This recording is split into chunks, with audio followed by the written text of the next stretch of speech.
The Premier-elect has wasted no time getting straight to business.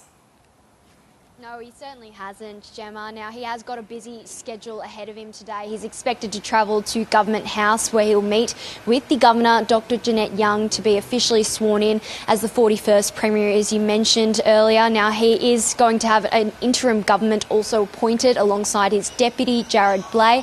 And then later this week, his cabinet ministry will also be unveiled. But certainly a mammoth task ahead of him. There was a number of pre-election promises that were made by the LNP and a timeline that was also set to be completed within the first 100 days of David Crisafulli being officially sworn in. Now, we've counted on that LNP website all those tasks ahead, and there's more than 30 items still there.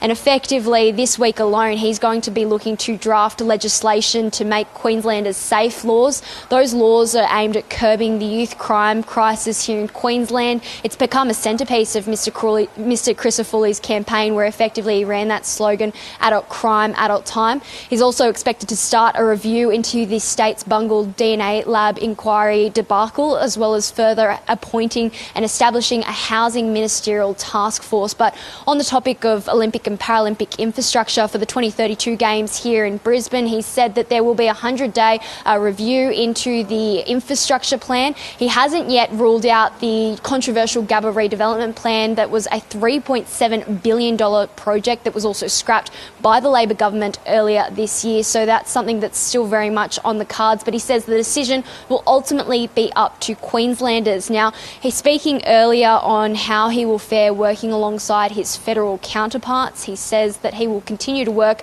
as amicably as possible. I want to reset the relationship with Canberra to one of respect, but also being forceful and putting forward our point of view.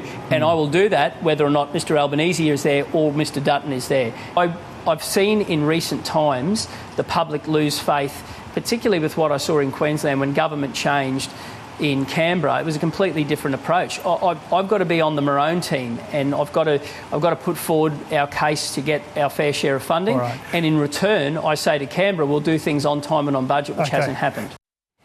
And Ari, the former Premier Stephen Miles wants to stay on as Labor leader. Yeah, that's certainly right. So Stephen Miles has indicated that he would like to be Labor leader still. That's a decision that he's emphasised is ultimately up to the Labor caucus. But sources that are close to the former Treasurer Cameron Dick have told the ABC that Mr Dick supports Mr Miles completely in his leadership role.